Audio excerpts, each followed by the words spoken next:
more exciting and curious books in the Bible. The story is set over 100 years after the Babylonian exile of the Israelites from their land. And while some Jews did return to Jerusalem, remember Ezra and Nehemiah, many did not. And so the book of Esther is about a Jewish community living in Susa, the capital city of the ancient Persian Empire. The main characters in this story are two Jews, Mordecai and then his niece Esther. And then there's the king of Persia, who's something of a drunken pushover in this story. And then there's the Persian official Haman, the cunning villain. Now, this is a curious book in the Bible, mainly for the fact that God is never even mentioned, not once, which might strike you as kind of odd. I mean, isn't the Bible about God? But this is a brilliant technique by the author, who's anonymous, by the way. It's an invitation to read this story looking for God's activity, and there are signs of it everywhere. The story is full of very odd, quote, coincidences and ironic reversals, and it all forces you to see God's purpose at work, but behind the scenes. Let's just dive into the story. The book opens with the king of Persia throwing two elaborate banquet feasts that last a total of 187 days, and it's all for the grandiose purpose of displaying his greatness and splendor. On the last day of the banquet feast, he's really drunk, and he demands that his wife, Queen Vashti, appear at the party to show off her beauty. She refuses, and so in a drunken rage, the king deposes Vashti and makes the silly decree that all Persian men should now be the masters of their own homes. Then he holds a beauty pageant because he wants to find a new queen. This is like a really bad soap opera. But it's right here that we're introduced to Esther and Mordecai. Esther hides her Jewish identity and enters the beauty pageant and wins. And the king is so obsessed with Esther that he elevates her to become the new queen of Persia. Now after this, and even more serendipitous, is the fact that Mordecai just happens to overhear two royal guards plotting to murder the king. And so he informs Esther, who in turn informs the king, and Mordecai gets credit for saving the king's life. Now right here from the beginning, God's not mentioned anywhere, but this all seems providentially ordered. What is it that God's up to? You have to keep reading. We're next introduced to Haman, who's not actually a Persian. He's called an Agagite. He's a descendant of the ancient Canaanites. Remember 1 Samuel chapter 15. The king elevates Haman to the highest position in the kingdom, and he demands that everybody kneel before Haman. Well, when Mordecai sees Haman, he refuses to kneel, which of course fills Haman with rage. And when he finds out that Mordecai's Jewish, Haman successfully persuades the king to enact this crazy decree to destroy all of the Jewish people. And to decide the date of the Jews' annihilation, Haman rolls the dice. A die is called pur in Hebrew. Tuck that away for later. 11 months later, on the 13th of Adar, all the Jews will die. Haman and the king then have a drinking banquet to celebrate their really horrible decision. So the focus now turns to Mordecai and Esther, who are the only hope for the Jewish people. They make a plan that Esther's going to reveal her Jewish identity to the king and ask him to reverse the decree. But approaching the king without a royal request is, according to Persian law, an act worthy of death. So in a key statement, Mordecai, he's confident that even if Esther remains silent, that deliverance for the Jews will arrive from another place. And then Mordecai wonders aloud. He says, who knows? Maybe you've become queen for this very moment. Esther responds with bravery, and she purposes to go to the king with her amazing words, if I perish, I perish. Now, in what unfolds, we watch the ironic reversal of all of Haman's evil plans. So Esther hosts the king and Haman at a first banquet, and she says that she wants to make a special request of both of them at an exclusive banquet the following day.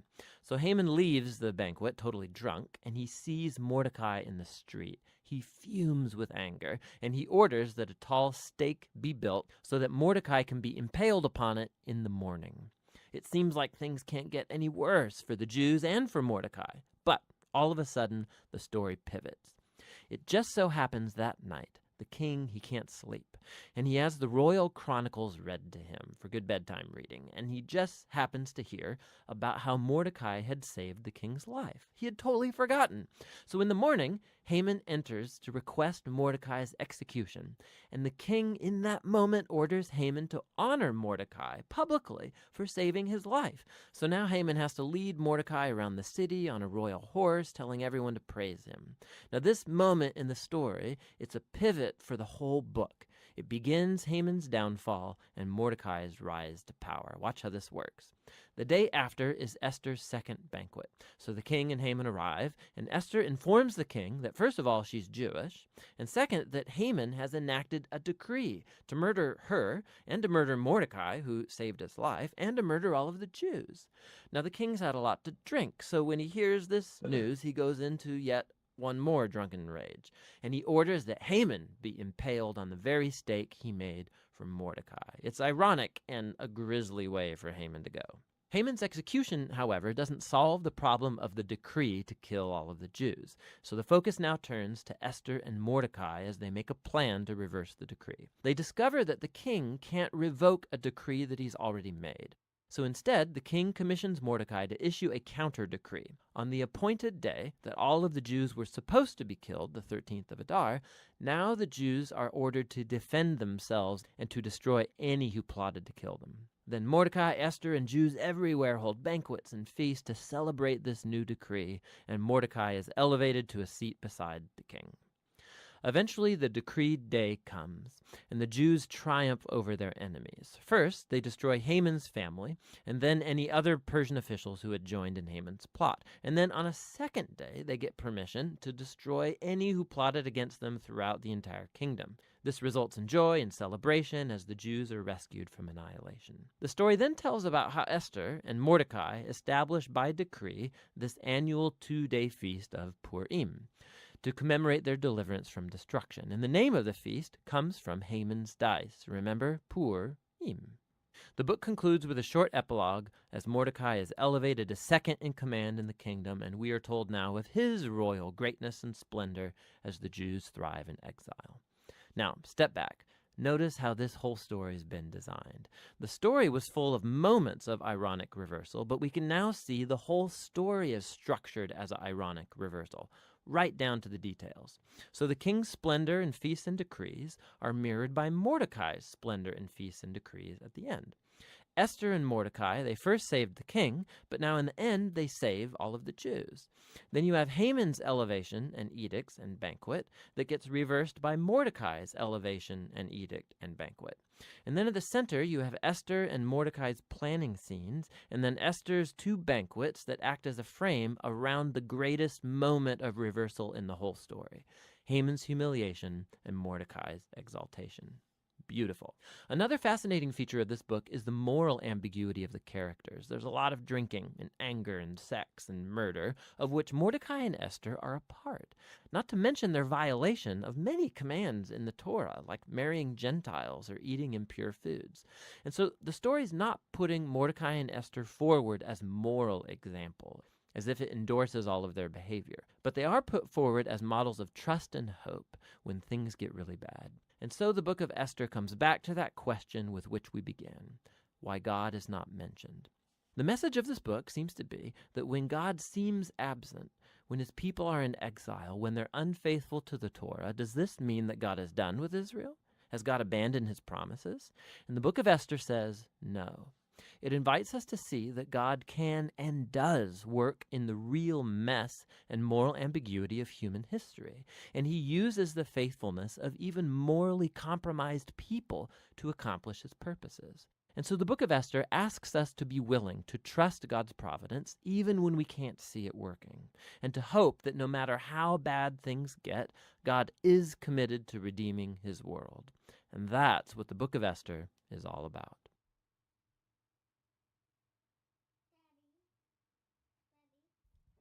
Gotta talk about takeaways. All right, takeaway, friend.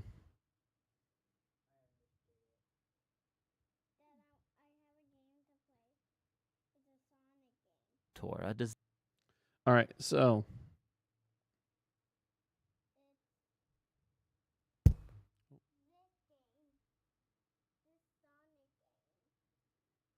all right, so is Yahweh mentioned at all? And so yet there seems like there's even a lot of compromise, even from the main characters. But then it's still like, even in all of this just ambiguity, Yahweh is still moving,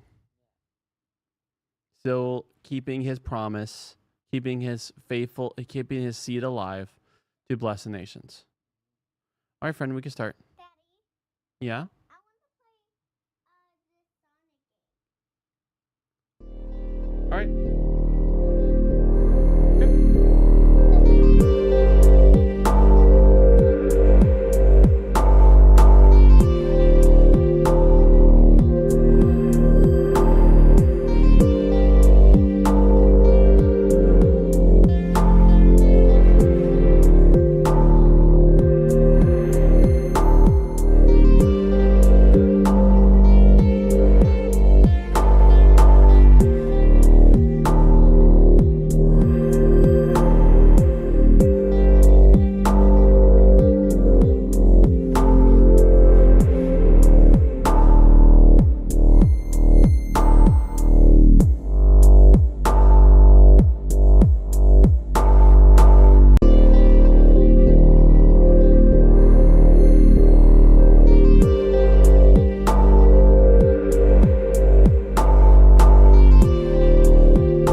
Can you hit M? Can you hit your map?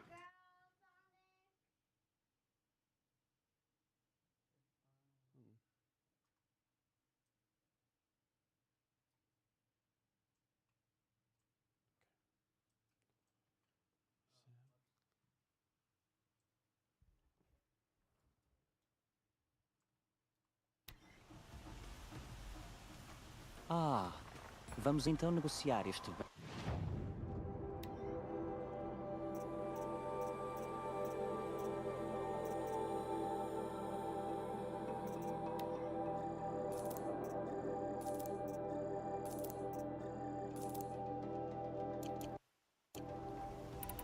Até à próxima. Vamos conversar. Não. Uma discussão colorida.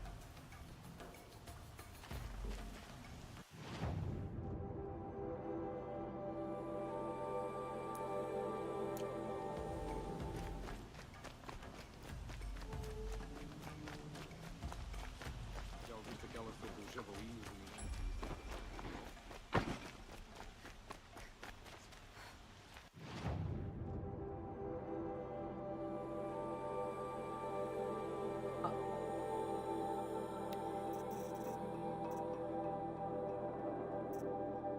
Hmm? Hmm. Oh.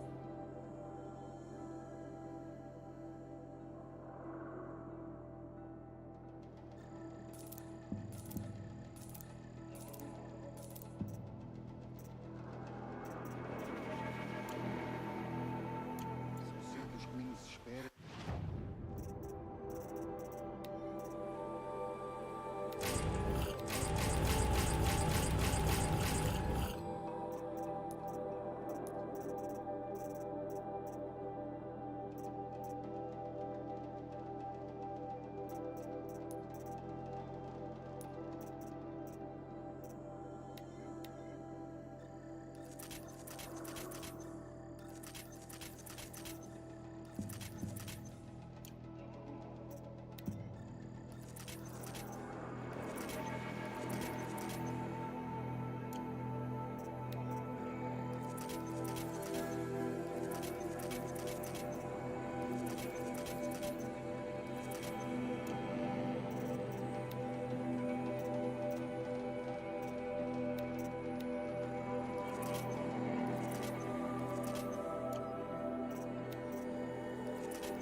Se as máquinas ou bandidos tentarem.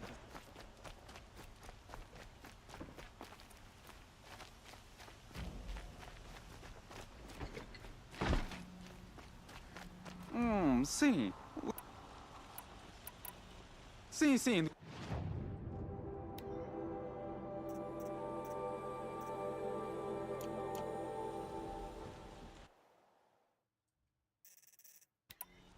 Vou de resistente? Viajada? Sim. Gostaria de falar contigo.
Jenica. De preferência sem amigos nem família. Mas não sou esquisito.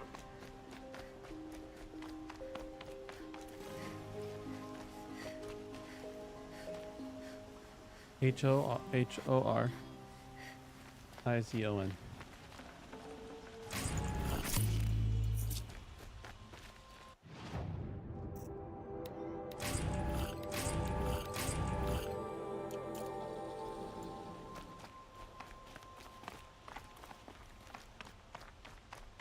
Então tu voltaste para o templo. Fui convidado a regressar. Os outros sacerdotes querem ouvir-me falar sobre a reconciliação com as outras tribos. Estão a ouvir. Pelo menos começam a ouvir. Há uma distância grande entre o ouvir e o agir. Por causa do que fizemos. Do que tu fizeste. Foi pelos que estavam de luto. Eu acho que os ajudou. Indicaste-lhes o caminho. Não podes saber o que guarda a viagem. Tal é o destino do sacerdote. Vestes vermelhas talvez te fiquem bem. A mim não. Além disso, o teu templo nem aceita mulheres.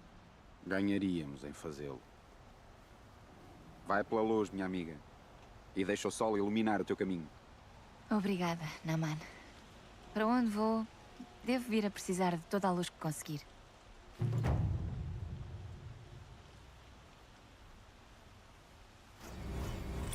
Sure.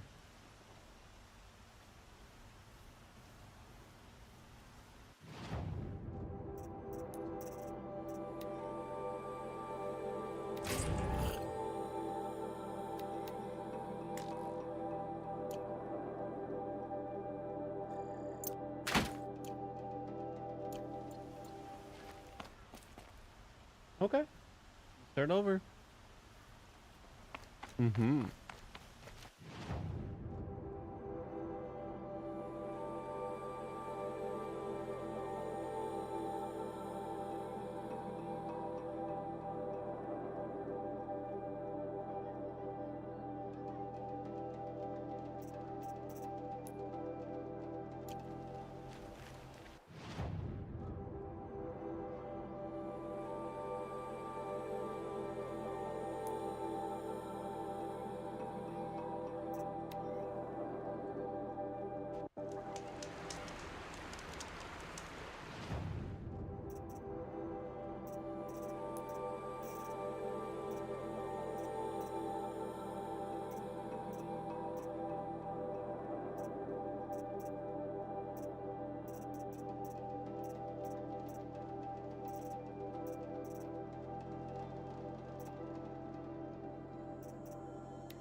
Saboroso.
Oh, you're gonna have to press buttons to figure it out. Try reading. Try guessing. Click, go random places. All on you, B.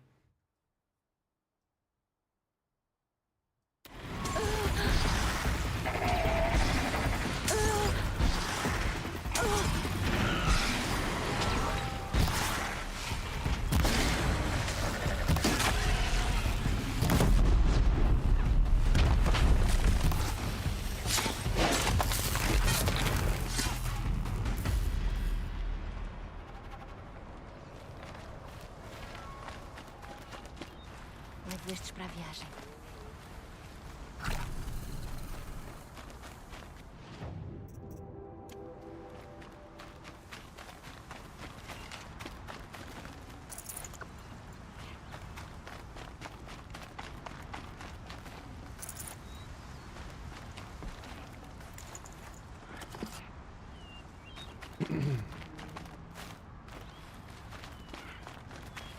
Vamos lá voltar à missão.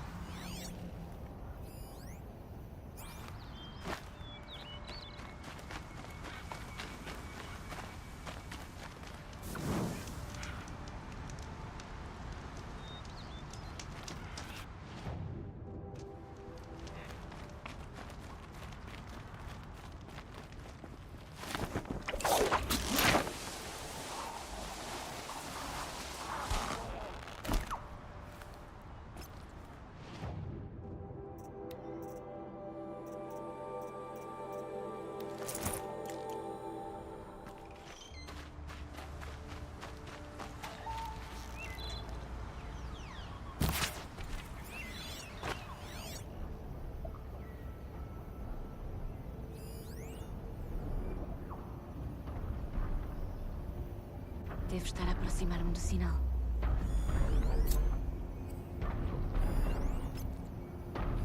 Tenho de subir à cabeça do pescoço.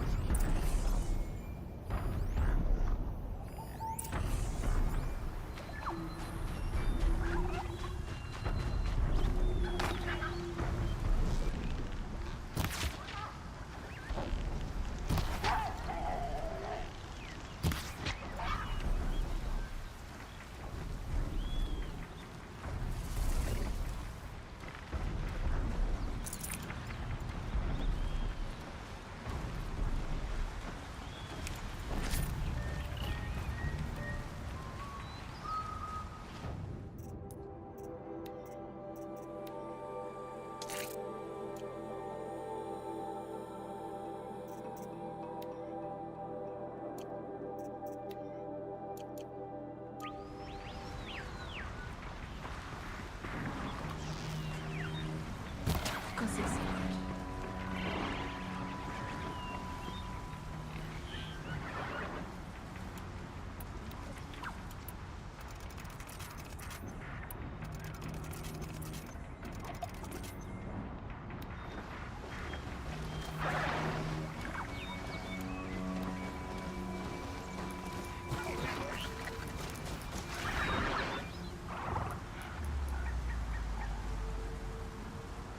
Nem será pacífico.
Isto vai ajudar.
Snappers.